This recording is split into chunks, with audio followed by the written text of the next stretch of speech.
One day I woke up and I just said, this isn't enough. This is one life I have. Are there more people that we can help and be a greater influence in our community? Our vision now is to help 10,000 injured people over the next 10 years. Josh Schmerling, partner at Zirkin Schmerling Law, is the kind of leader that can make big dreams a reality. Resourceful, proactive, innovative. The biggest issue for my office in terms of growth was how to deal with all the medical records. Josh took control. He identified the choke point and built a custom solution. LawPro has helped with that a ton in terms of just dealing with the medical records, writing demands, follow-up letters about medical treatment, which is why I created it. In this episode, you'll learn how to spot bottlenecks that could hold your firm back and how to think bigger and build smarter so you can scale your practice without sacrificing quality. This is Personal Injury Mastermind. Let's get into it.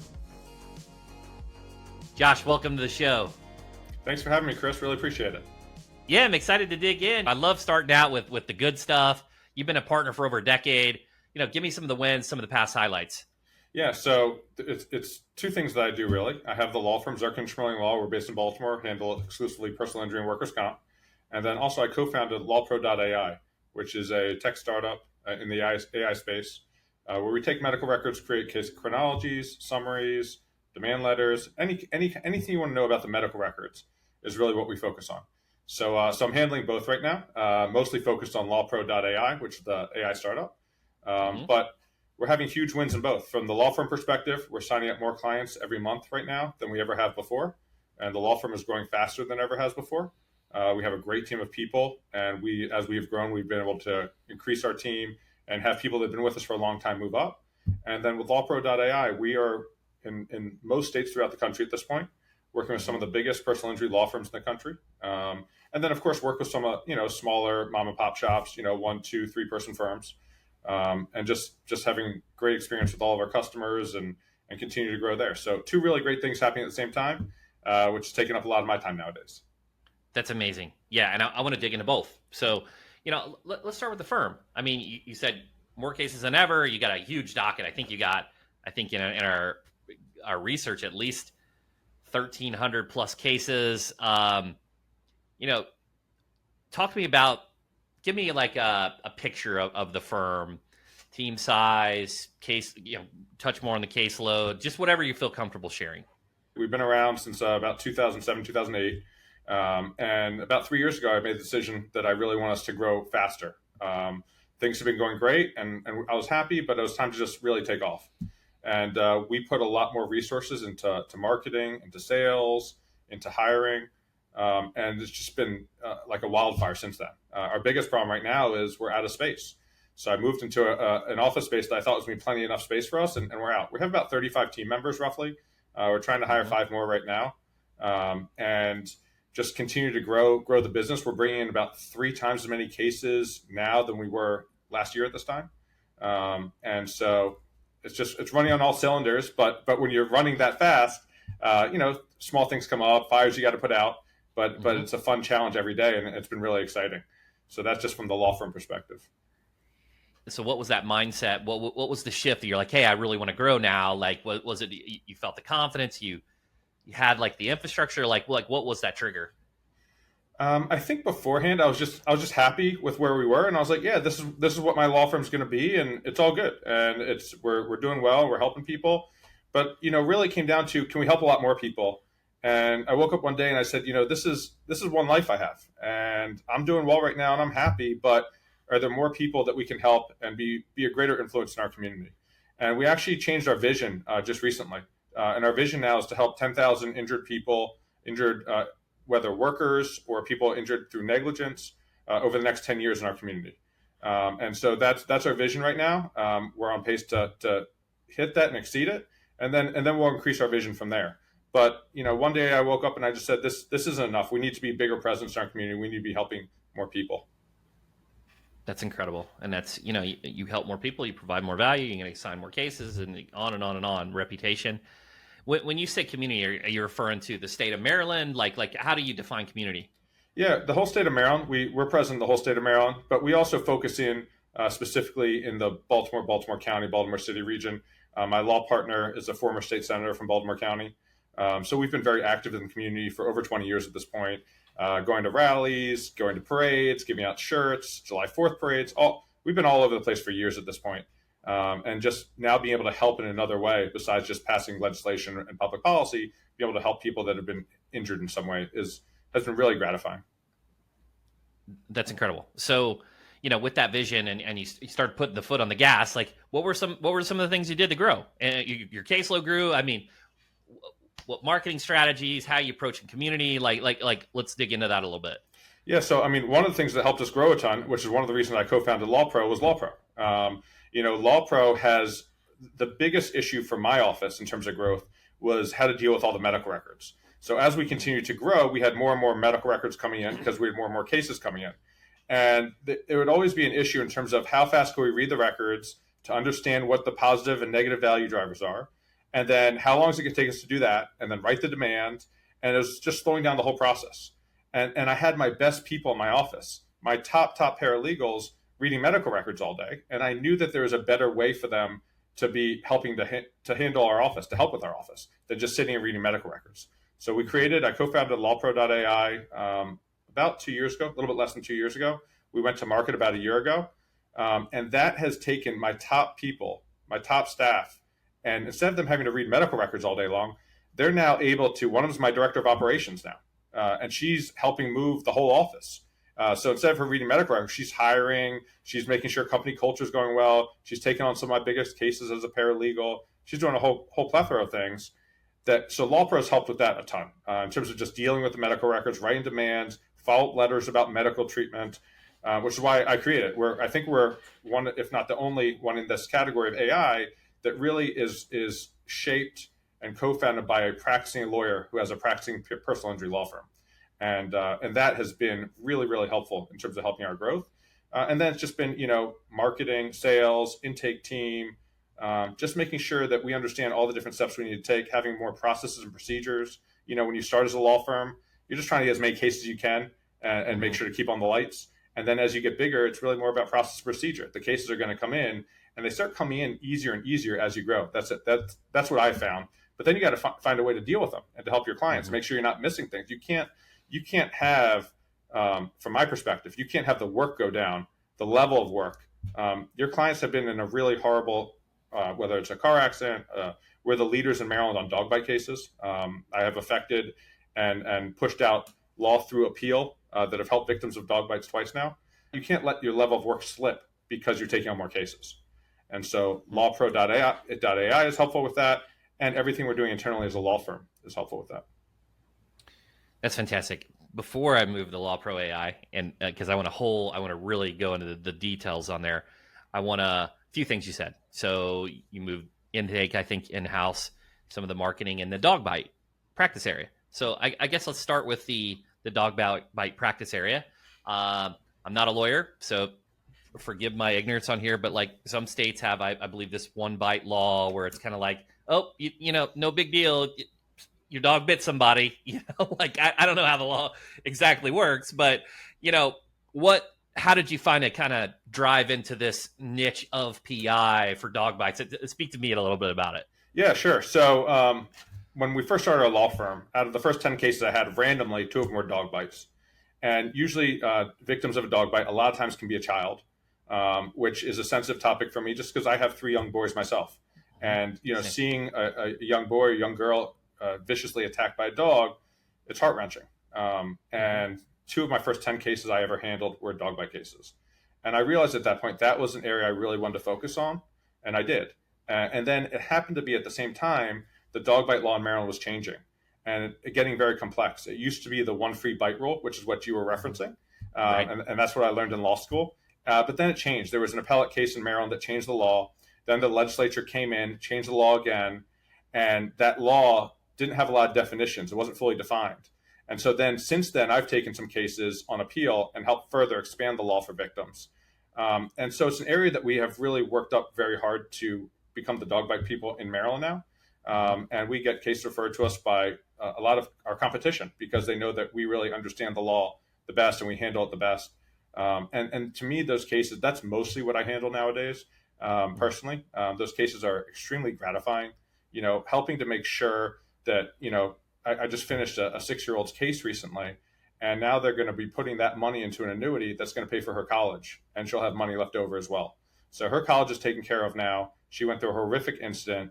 but she's fine now, and she'll get through college, and she'll have some money on top of that. So You get these scenarios where maybe you have a landlord, and the tenant has a dog. Maybe the landlord doesn't even know that the tenant, maybe technically they're not supposed to have a pet, and it bites, an individual. I hear about those types of cases a lot. I don't know what percentage that makes up, but like in that type of scenario, which from my understanding is a common scenario, like how do you approach something like that? And maybe this is, basic from a, if the lawyers listening are like, okay, come on, Chris, but I would love to hear your thoughts on that. yeah, no, those are complicated. I think those are complicated cases. We deal with them every day. And because a lot of times the renter doesn't have renter's insurance. Right. And usually they don't have assets to go after. So you have to figure out a way. Is there a way for me to get after the landlord, whether it's an apartment complex or just an individual landlord? Because they do usually have insurance. And there are lots of ways that we do that to try to prove they knew or should have known of the dog's. You have to prove that they knew or should have known about the dog's existence.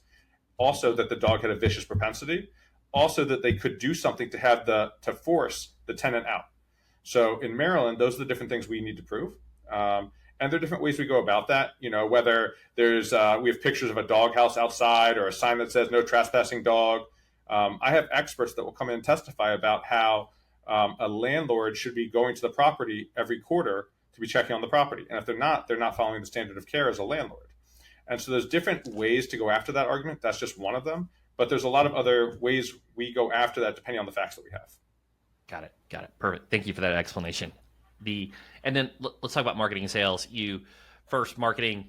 Look, it's fragmented. There's TV, there's streaming, there's search, there's AI, there's Meta and TikTok, and like it's so fragmented. It's more fragmented to me than ever. How are you approaching advertising? Yeah. So the way I'm looking at it is I don't want to get into the radio or TV. Everyone's getting into radio and TV right now. It's a huge amount of ad spend. So that's not an area that we wanted to get into right now. But what we did want to focus in on was how we could, really increase our volume and make sure people are aware of us without getting into that. And so that leaves us with really, social. It leaves us with online SEO, pay-per-click, LSA, all those things. So we have really taken a deep dive into all those areas.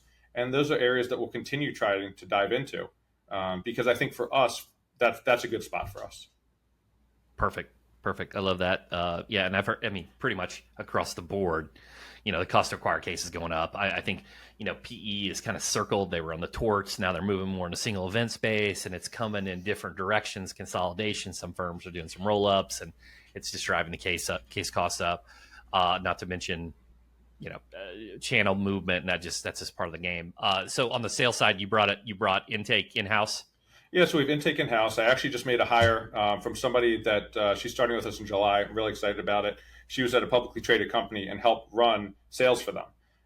And she has a ton of training. She was there 15 years, no legal background, but I'm going to have her help kind of run and lead our intake team just from a sales. And she's going to help some marketing as well and client journey stuff. But really excited to have her on board because that's the first touch point really for a potential client. And if you're not doing well there, you're missing out. So that's a big thing for us. I think the other big thing, you mentioned PE, and I think that's a great point. I think at this point, law firms either have to make a decision. You're gonna grow and grow with the technology and use the technology to help you grow, or you're not going to be around at some point. These PE groups have endless money and endless resources, and if you stay stagnant, you might not be here. Yeah, I couldn't agree more. Yeah, I love that. Part of your growth, you touched on the incremental gains. Like, hey, we're doing more marketing. We're doing the sales. And so maybe your wanted case conversions were, below 90s, and now you're going to push them to the 90s plus and have the data to make those decisions. And then, hey, now from a capacities perspective and getting more utilization on our profit margin side to be able to facilitate more marketing. Hey, I've got LawPro AI, right? So your guys can do a lot more work, you guys and gals. So let's jump over to that. So LawPro AI, tell me about the company. Like, give me the big picture, then we'll get granular on a lot of it. Yeah, sure. So my co-founder and the CEO of the company is my brother. My brother worked at Salesforce for a while doing sales, and he called me one day, and there was a legal tech company trying to bring him over to be head of sales for them. And I told him I thought it was not a particularly good idea. It turns out that company went out of business a couple months later. So I made the right call for my brother on that one. But I said, hey, right now my law firm's trying to grow, but these medical records are just crushing us. I'd love to have something in here that could help us with that. And so he said, let me think about it. He called me back, said, hey, I'm quitting my job. Let's do it. So we raised some money. We hired some people. We have a great team there, and we've just been building since then. So basically, a law firm like myself, you can take all of your medical records, upload it to our system, and we're fully AI and engineering based. No humans on the back end. So if you upload 1,000 pages, you'll have the case summary, you'll have the medical chronology. We structure the data, so you have all the different event types, whether it's a red flag or a pre-existing condition or a diagnosis or surgery and imaging. We pull out all this stuff automatically using AI, and we're doing it within 1,000 pages, 30 to 45 minutes.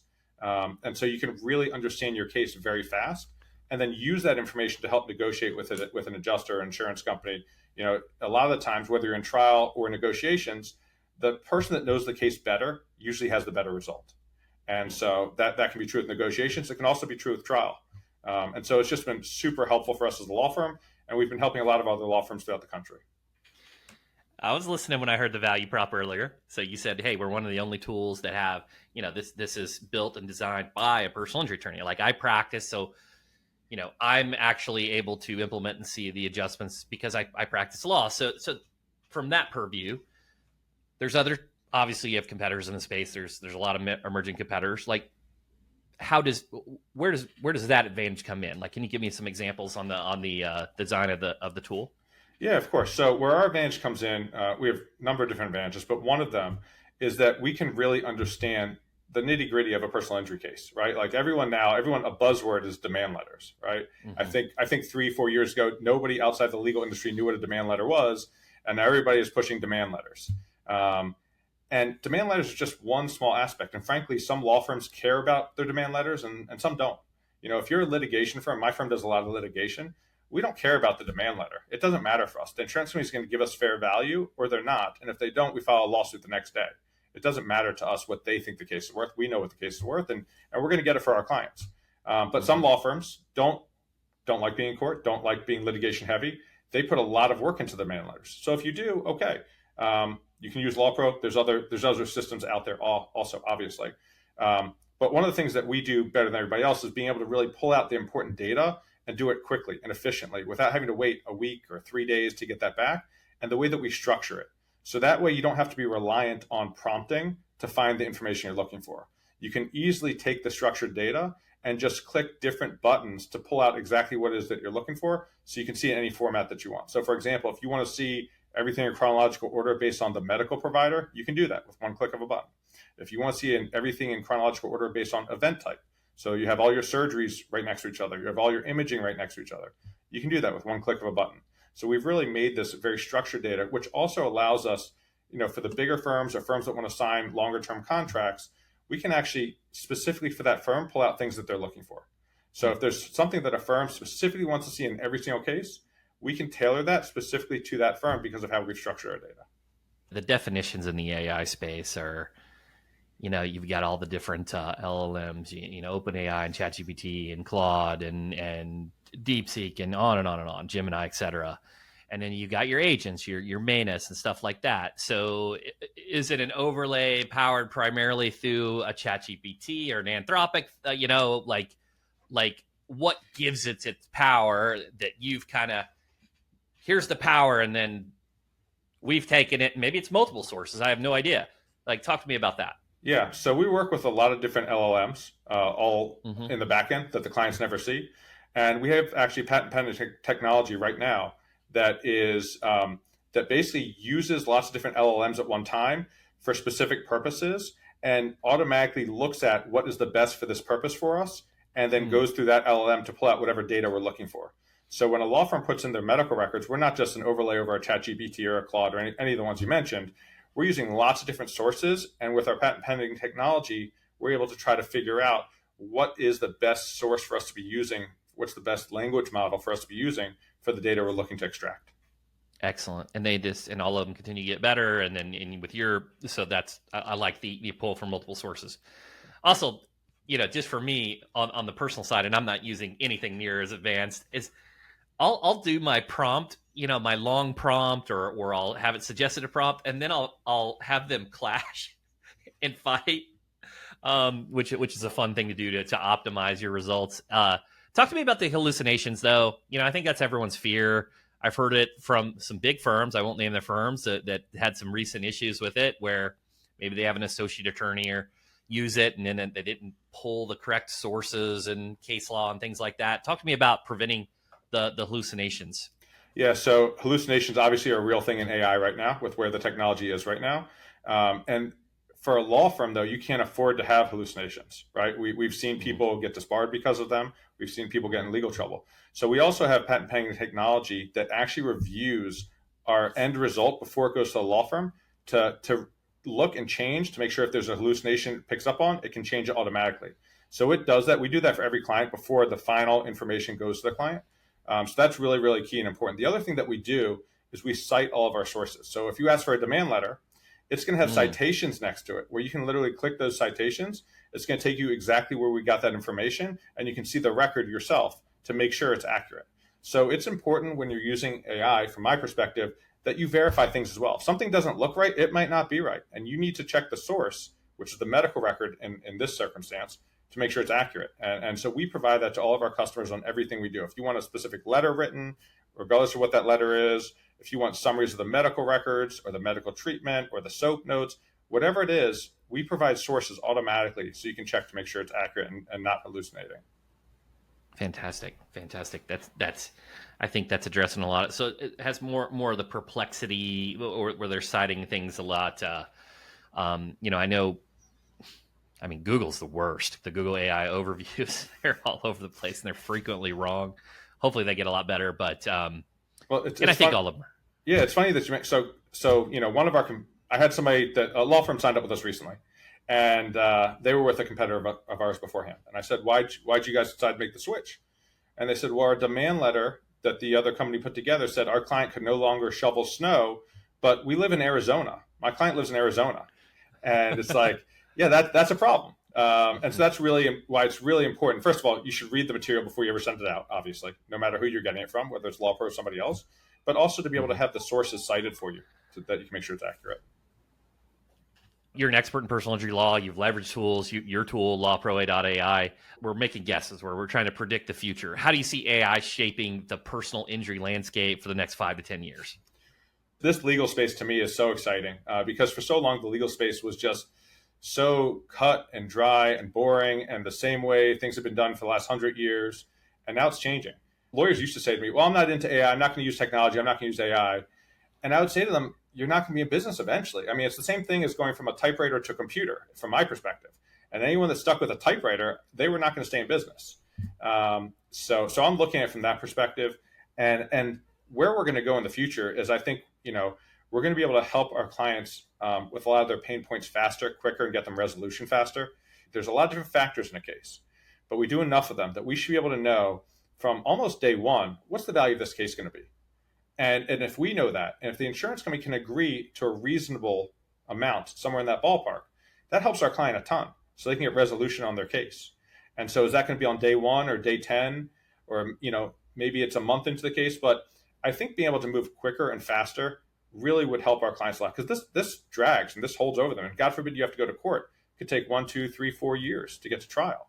And meanwhile, this is just hanging over your client's head. So I think speed will be really helpful. I'm hoping that there might be less litigation, because maybe both sides can say, all right, this is what our AI model is pulling out. This is what your AI model is pulling out. We're somewhere in this ballpark. I don't think anyone right now is doing a great job of trying to figure out values of cases.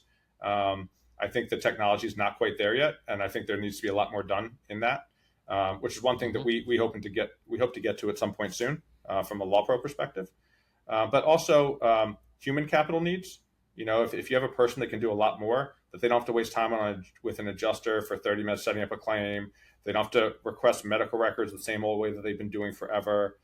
All these things are going to get better. The medical records one is a really hard one to figure out because it's just so broken up, that whole game of getting records. But I think we'll be able to resolve cases faster for fair values for our clients, which to me is the most important thing. Yeah, and the cash flow is going to help them stick around, right? When I think that's the issue that the tort companies have ran into. It's like, back in the day, you could start getting paid out maybe in 3 years, and now it's like, oh, look, it's 7 or 8 years. Like they've even pushed that into a strategy of itself So because it just bleeds the firms out.